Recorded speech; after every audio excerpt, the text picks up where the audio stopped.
This week on Engage the Sage. Hi everyone, I'm Don Saucier. Welcome to this week's episode of Engage the Sage. This week, I'm going to tell you about one of my most disengaged students ever and what I learned from him.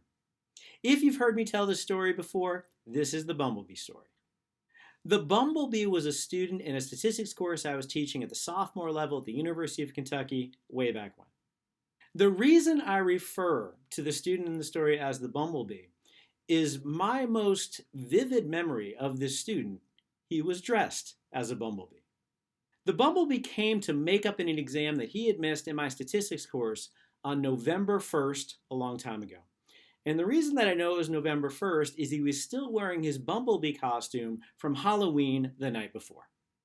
The bumblebee showed up to take the exam, as I said, dressed as a bumblebee. He had also apparently been attacked by a dog and was still bleeding a little bit as he was taking the exam.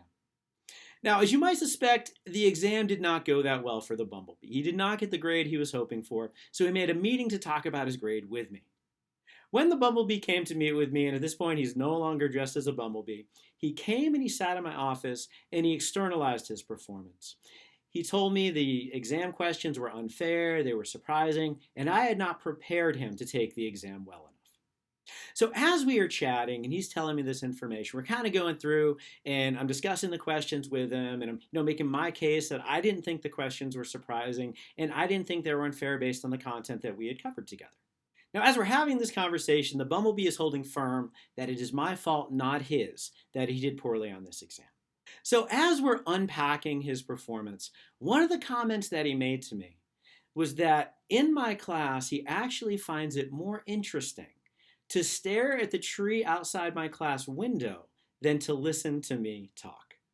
When I think back to the conversations that I've had with students and their comments on my teaching ability, my ability to engage my students as a teacher, to be told that I'm less engaging than the tree outside my window is probably the single most kind of hard to hear statements about my ability to engage students in my teaching career.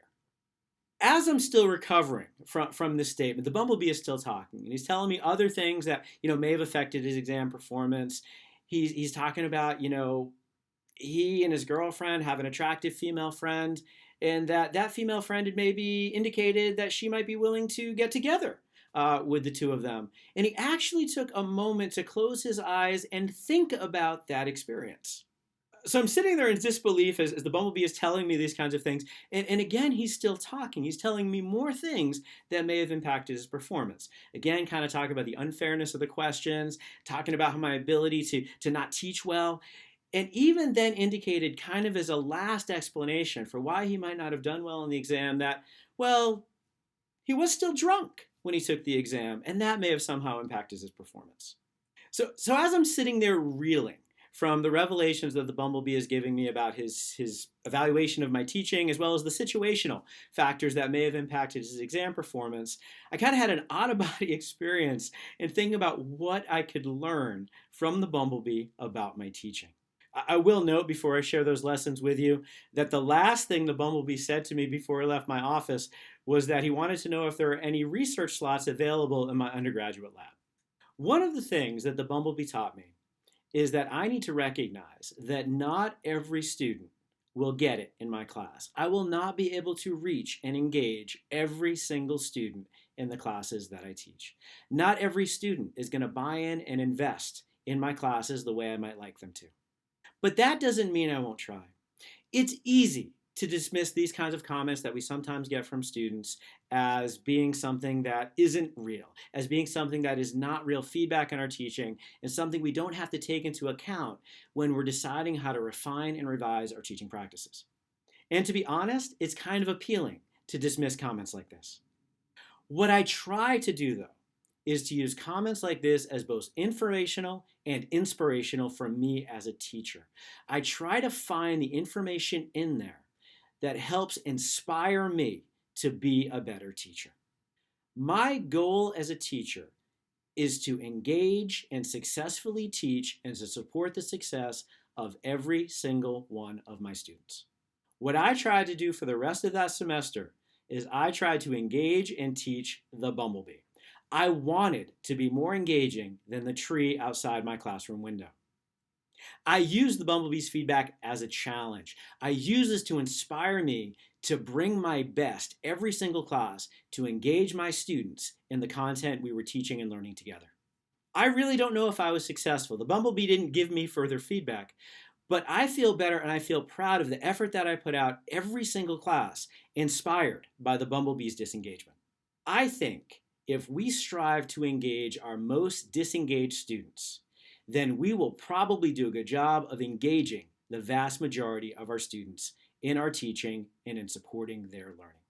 I tell the story of the Bumblebee to other teachers in professional development classes and at professional development events because I think it's important that we understand that though we may try, we may have this experience of not reaching all of our students. We may fail to engage and teach our students successfully. We may have interactions and experiences with our students that are deeply frustrating.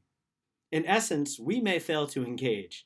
And as I've discussed before, I think sharing our failures with each other and with our students is a great way to inspire further learning and success. Sharing our challenges and our failures with each other is a great way to connect to each other. It's a great way to commiserate, and it's a great way to crowdsource solutions to these challenges and failures. And as we have these conversations, we support our teaching development. We learn to refine our teaching practices to engage and successfully teach all of our students.